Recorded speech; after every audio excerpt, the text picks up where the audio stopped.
পরিত্যক্ত পলিথিন পুড়িয়ে জ্বালানি তেল তৈরি করছেন সানন্দবাড়ির গোলাম মোস্তফা। পলিথিন দূষণের বিরুদ্ধে এক অভিনব লড়াই শুরু করেছেন জামালপুরের দেওয়ানগঞ্জ উপজেলার সানন্দবাড়ি বাজারের পল্লী চিকিৎসক মোহাম্মদ গোলাম মোস্তফা। নিজস্ব উদ্ভাবিত প্রযুক্তিতে পরিত্যক্ত পলিথিন ও প্লাস্টিক বর্জ্য পুড়িয়ে তিনি তৈরি করছেন জ্বালানি তেল। এই তেল দিয়ে চলে জেনারেটর, নৌকার ইঞ্জিন, এমনকি কিছু ক্ষেত্রে মোটরসাইকেলও। সানন্দবাড়ি বাজারের পাশে মোস্তফার বাড়ির সামনে গড়ে উঠেছে এই ক্ষুদ্র রিসাইক্লিং ইউনিট। একটি একচালা টিনের ঘরে স্তূপীকৃত হাজার হাজার কেজি পলিথিন। এগুলো তিনি সংগ্রহ করেন এলাকার টোকাই ও বর্জ্য সংগ্রহকারী কাছ থেকে। কেজি প্রতি 8 থেকে 10 টাকা কেজি দরে কেনা এই বর্জ্যই তার কাছে এখন কালো রূপালী সোনা। মূল প্রক্রিয়াটি হয় একটি 1000 ঘনফুটের বড় লোহার তৈরি চুল্লিতে। চুল্লির ঢাকনা খুলে ভরা হয় পলিথিন। নিচে কাঠখড়ি দিয়ে আগুন ধরানো হলে উচ্চ তাপে প্লাস্টিক গলে বাষ্প হয়। সংযুক্ত পাইপের মাধ্যমে বাষ্প ঠান্ডা হতে হতে ছোট ছোট ড্রাম ও বোতলে জমা হয় গাঢ় হলুদাভ কালো রঙের জ্বালানি তেল। বের হওয়া গ্যাস আবার চুল্লির আগুন জ্বালিয়ে দেয়, যা প্রক্রিয়াটিকে আরও সাশ্রয়ী করে তুলেছে। তবে প্রক্রিয়াটি সম্পূর্ণ দূষণমুক্ত নয়। চুল্লি থেকে বের হয় ঘন কালো ধোঁয়া। এ প্রসঙ্গে গোলাম মোস্তফা বলেন, যত্রতত্র ছড়িয়ে থাকা পলিথিন মাটি, পানি, প্রাণী সবকিছুকে তিলে তিলে ধ্বংস করছে। আমার এই ধোঁয়া তার তুলনায় নগণ্য। তবু আমি চেষ্টা করছি ধোঁয়া কমানোর জন্য আরও উন্নত ফিল্টার বসাতে।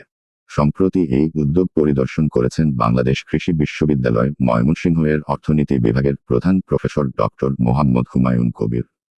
তিনি বলেন, এটা একটা অসাধারণ উদাহরণ। গ্রামীণ পর্যায়ে বর্জ্য থেকে জ্বালানি উৎপাদনের এই মডেলটি পরিবেশ ও অর্থনীতি দুই দিক থেকেই সম্ভাবনাময়। আমি সরকারি ও বেসরকারি পর্যায়ে এর প্রসারের সহযোগিতা করার চেষ্টা করব। দেশজুড়ে পলিথিন দূষণ আজ মহাসংকট।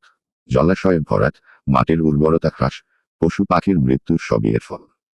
এই অবস্থায় একজন সাধারণ পল্লী চিকিৎসকের এই উদ্যোগ দেখাচ্ছে সমাধান বড় বড় কারখানা বা সরকারের ওপর নির্ভর করতে হবে এমন নয়, গ্রামের সাধারণ মানুষও নিজ উদ্যোগে পরিবেশ বাঁচাতে পারেন। সানন্দবাড়ির এই ক্ষুদ্র চুল্লি থেকে যে আলো জ্বলছে তা হয়তো একদিন পুরো দেশকে দেখাবে বর্জ্য থেকে সম্পদ তৈরির পথ।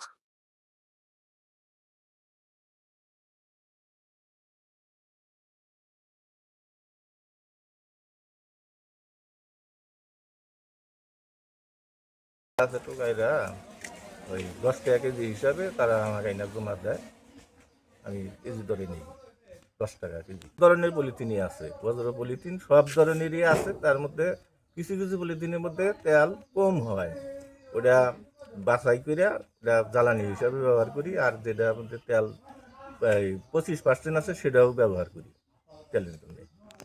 নিরাপত্তা এখানে তেমন কোনো রিস্ক নাই, সেটা যতটুকু আছে এটা সাবধানতা বজায় রাখলে সেফটি হিসাবে কোনো অঘটন ঘটবে না।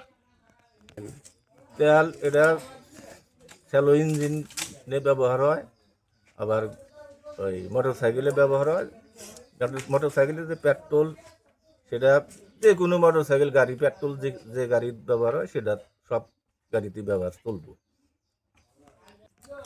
এটা মোটর সাইকেলে ব্যবহার করা হয়েছে, বিক্রি করা হয়েছে অনেক।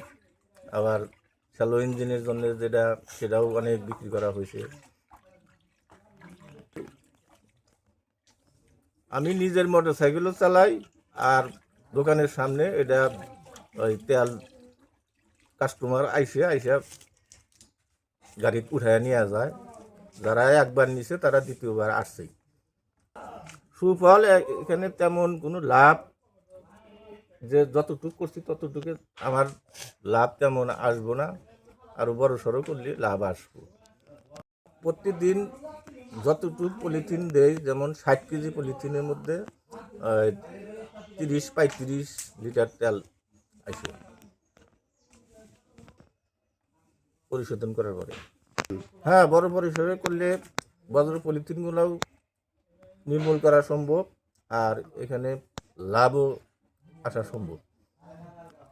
বড় করে করলে 2-3 জন শ্রমিক খাটানো যাব। ভবিষ্যৎ পরিকল্পনা বড় করার চেষ্টায় আছি আমি।